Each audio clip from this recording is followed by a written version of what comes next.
Welcome back, dear listeners. Tonight's story is not mine to tell. Even I must admit, some voices echo too closely for my kind of detachment.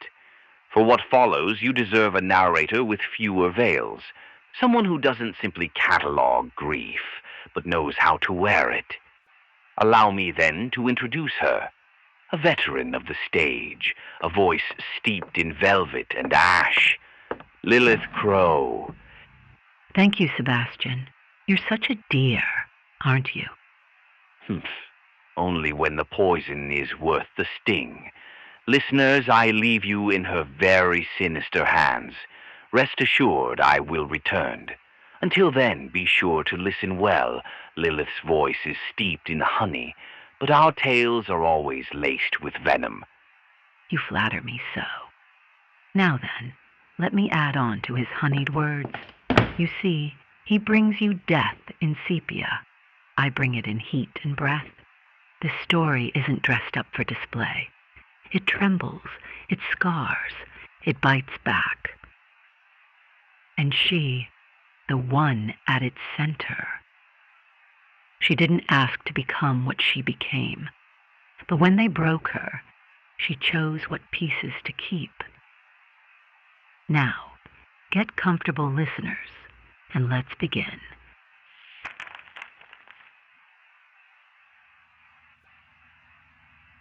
You will belong to me. You will never want for freedom. You will never utter a word unless it ends with yes, master, and you will never run from me again. That was a dream? Was that my first memory? The details are fuzzy still. As I woke up on a cold, hard surface, my body stiff and my joints ached, that was the first thing I could remember. I couldn't picture who said them, and the words themselves felt so far away. But it was the first thing I thought of when I stirred and woke for what felt like the first time. My body was sore. I could feel the pull of wires. I was connected to something. Next to me, there's this thing that kept making noise. Almost sounded like it was breathing, and it was pushing a glowing yellow fluid into my arm. I followed its line down, and I saw that I was lying bare on some kind of table. Or is it a bed? It certainly didn't feel comfortable. There was this thing in my chest, too. Another contraption. I could feel it inside me, too. It also pushed and pulled with rhythm, and my body was covered in stitches running along my belly, chest, arms, and legs. It made me feel like I was a jigsaw puzzle put together. Just what am I? Ah, you're awake at last, my dear Syrenna. Syrenna? Was that my name? It was hard to tell where the voice came from, but it sounded different than the one I heard in my head. Oddly enough, it was comforting. I couldn't see clearly yet, but the voice came into focus, stepping into the light that had been shining over me so uncomfortably since I awoke. He wore mostly white and had dark gloves on. Somehow, I felt like I knew him, or at least I felt like I should. I tried to talk and ask questions, but my voice felt dried out, missing even. I felt a very sharp sensation from my throat, pain. What I was feeling, the aches in my body, the stiffness in my joints, it was pain as I understood it. I tried to speak again, but this stranger stopped me and gently cupped my cheek in his hand. He smiled at me, and it felt warm. Hold still, Syrenna. I know you must be filled with questions, and I will answer them all in time. But for now, rejoice. You're alive. I didn't understand what it was about that man, but he made me feel better about everything happening around me. For the moment, I'll help you get acquainted. By now your thoughts must be forming for the first time. Things might feel part memory, part strange new sensations. It's very normal for a new netherborn to feel that way. You may have the body of an adult, but your mind, it's fresh, and your experiences are new to you. I will be the first one to greet you to this wonderful new world then. My name is Gaspar Halbrecht. I'm a necrologist. a doctor, and I am also your creator. It was a lot at once to understand, but I focused on the few things that I could. He created me, and I was a netherborn. I wasn't aware of what a netherborn was. Still, it was nice to have a name and an explanation. I tried sitting up. When I did, my body felt a weight all over it that I wasn't expecting. The moment I came up, I could almost feel the world tipping over with me, and then Halbrecht brought me back down slowly. Easy, easy now, Syrenna. I know this must be very exciting for you, but it's going to take time to get adjusted to the world around you. He paused and took my hand in his.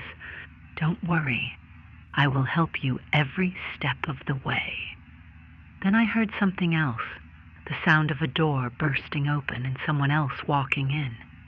Whoever it was enough to startle Halbrecht. I could hear footsteps approaching. They seemed familiar. The closer this person walked towards us, the more uneasy I felt. My chest felt tight. My breathing felt unsteady. I could feel every inch of my body tensing, and suddenly I felt so aware of how exposed I was. Why? Why am I feeling this way? Ah, she's finally awake, I see. That voice. It sounded familiar to the one from the echo in my mind. I still don't know who this was, or why would I feel so unsettled by his presence when Halbrecht just felt comforting. When he came closer still, I could see him more clearly now, and it only confused me more. He didn't seem unpleasant. He didn't seem scary, even, at least, not in an immediate way. But he stood there looking at me, and the way he examined me, how he took his fill of me with his eyes. I almost twitched and covered myself with my hands, and yet I laid there. I didn't know how to respond to this. I felt as though any move I made would upset him, and a part of me felt that I should be cautious. I'm surprised you didn't make it a priority to tell me, Doctor. You know how eager I am to put it to work. Work? Just what was I to this man? My apologies, Master Ilario, but she only just woke up. I assure you, my next priority was going to be to get to you as soon as she was ready. Ilario, then, did I belong to him? That seemed to be what the doctor implied. Your incompetence baffles me, Halbrecht. My father would have finished this meager project in half the time with ease. I apologize for the delay, Master Ilario, but your father was a master of the necrologist craft. I couldn't possibly hope to match his skills. Pity. Still, I'm impressed you were able to keep her so pristine. I couldn't focus once this Ilario put his hand on my body. He ran his hand from my thigh up the side of my body, and it felt wrong. He moved slowly, with purpose. I tensed.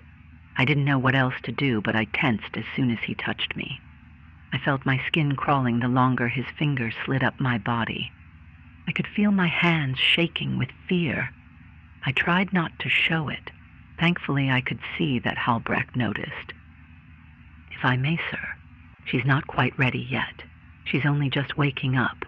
A doll will need time. She needs to get comfortable in her new body, learn who she is meant to be. Perhaps this would be a task better handled by Balthazar. After all, he already tends to your other nether-born servants. I didn't know if this feeling was normal, but every part of me wanted to scream and run. Thankfully, when Halbrecht stopped him, he took his hands away from me. I looked into his eyes, and all I could see was malice, hunger. I did my best to stay still. I did what I could not to respond. If he'd kept touching me like that, I don't know what I would have done. Is that so, Doctor? Ilario walked away from me and stepped to the doctor. He was angry now. He didn't like how Halbrecht was talking to him. And when did we start building up the courage to give orders? Last I checked, you still owe my family a great debt. Therefore, I tell you what to do, not the other way around. He stepped to Halbrecht. From here it looked like he was about to start fighting with him. This was going to be my master? I only meant to offer a suggestion, Master Ilario. If she doesn't get acquainted to herself properly, she might damage herself. She's similar to a patient waking up from a coma. She needs to learn again how to walk and operate herself properly before she's of any use to you or anyone. He looked back at me with that terrifying smile on his lips again. Oh, I believe it's ready to be useful for what I want from it anyway. But I suppose you're right. Wouldn't want it spasming and breaking before I have a chance to use it. Very well, then. I'll leave you to prepare it properly. But I want it to be clear. Never assume to know what I want again. Ilario left, and I felt such a relief wash over me. I was breathing as though I'd held my breath for that whole time he was there. But that urge, that fear, it wasn't going anywhere. The strangest thing that I could describe was just that. It didn't feel like it belonged to me. I was afraid. I don't doubt that. But this fear I felt was something that responded to him faster than it should have. I've never seen that man before. At first glance, I thought he was just pleasant. But my body was so sharply afraid of him that it didn't even feel like instinct. It felt like a warning from myself before my own fear had a chance to respond. It's all right now. You don't need to worry. Despite Halbrecht's comforting words, I didn't think it was true. There is still much work to be done. You still need to be on your feet before anything else. Rest assured, I will be here to help you every step of the way.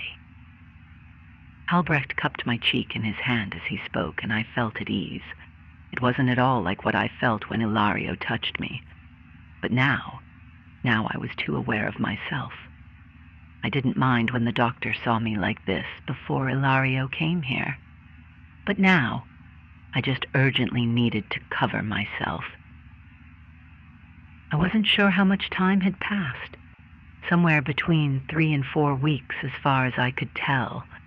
All that time I spent relearning how to walk, feel, and be who I am, or who I was, or however the doctor wanted to put it. I could just feel the days blurring into one another. Finally, I was ready to move to the big manor and start being who I was expected to be. The doctor was right. In those weeks, I was able to become more of who I am. Or who I was. He explained it to me, and it still confused me. He told me my body was an empty vessel whose original tenant was evicted from. That I took over for them, except I didn't move in. I was born in it. I was new, but my body knew itself well enough to remember for me. I thought the concept was odd. Still do. But it didn't make sense throughout those weeks I was there either. That first memory I had, it wasn't just once that I thought about it either. I would have nightmares too. Another thing that the doctor explained wasn't supposed to happen. You're not meant to dream at all. Your kind doesn't sleep, so much as turn off. You have to understand. You're closer to a thing than you are to a person. Well, for being a bloody thing, that felt like a cold statement to me. Still, as the days passed, it was true. I found myself doing things I didn't know I could do. I learned to write rather quickly. I could sing very well, too. I found I had more talents than I thought of. With enough time, I was more capable than a human would have been in the same amount of time since being born. The nightmares didn't come every night, but when they did happen, it was always about him. Ilario still came to the lab during my rehabilitation to check in on my progress. The looks he gave me certainly didn't seem to be concerned with my well-being. I still can't explain why I have this feeling every time he was near, as though, no matter how much clothes I have on, I was never covered enough. Even when I was moved to inside the estate, I never felt at ease. Regardless, I kept those thoughts to myself. Ilario's home was a curious thing.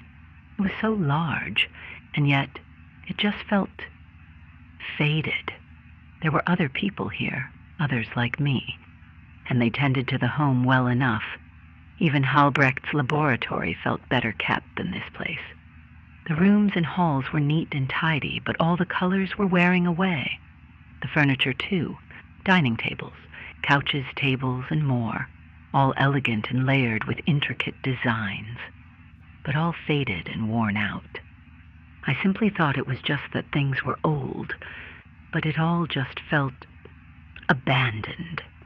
What we were doing felt more akin to taking care of a corpse than a home. Still, I tended to my duties without question.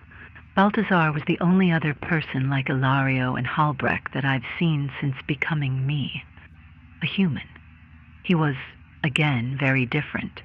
He looked older, as old and as worn as the house itself. His years had not been kind to him, and he didn't seem to be kind to them either. Since meeting him, he was the one other person I spent the most time with around the home. He taught me how to clean, what tasks needed to be done, explained everything about this place to me that neither Halbrecht or Ilario did. He was strict, punctual, and demanding. But he wasn't cruel, as loud as he could get, or as stern as he would be.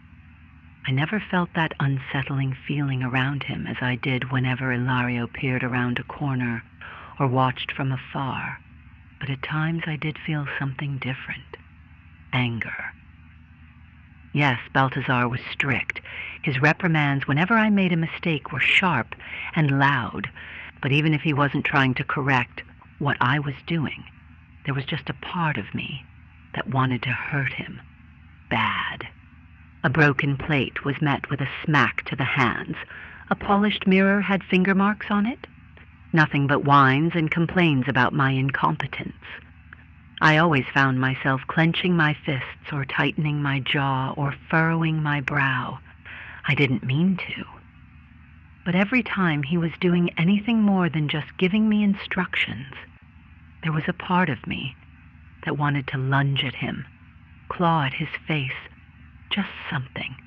It felt more visceral than the situation demanded. He didn't seem to have this problem with the other dolls, and I started to wonder, was I just defective? The more time I spent in this place, the more I could feel the ghost of something in me trying to yell at me. It wasn't until I passed by a room I wasn't allowed to go into that I felt those cries within me, the loudest, almost as though I was in a trance. The door wasn't anything special, and it was more worn than most of the house.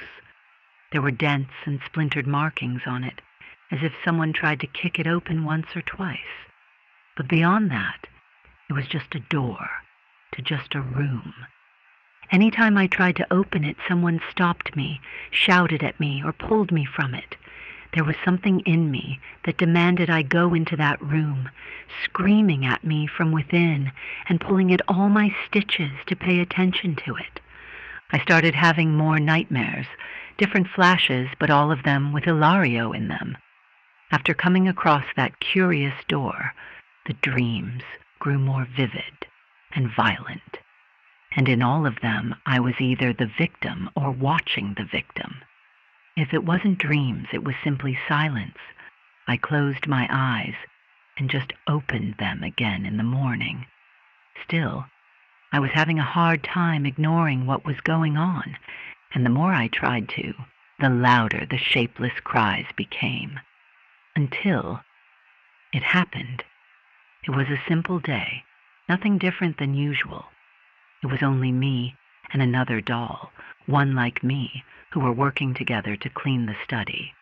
When Ilario wasn't tending to visitors or off doing, Mire knows what, this is where he would spend most of his time, which meant we had to tend to it with the most care. I still remember it so vividly. There was this ship in a bottle he'd been putting together on the desk. I was told he'd been working on it since before I came to be. It seemed to be his favorite pastime from what I gathered, and I broke it. It wasn't intentional, it wasn't. I was dusting around the desk, then I felt my arm twitch and push the bottle to the ground. The other maid, the other doll, was startled for only a moment. Without another word, she simply went to clean up the broken glass and ship parts. But I stood there, frozen. This was the thing he enjoyed the most, and I ruined it. In that moment, a fear like I never felt before took over me. I could feel my chest tightening so much that I thought I would collapse from within. My hands shook fiercely. Tears streamed down my face. There was only me and the other doll there. She didn't seem to care or even notice, just diligently doing her tasks like a good doll.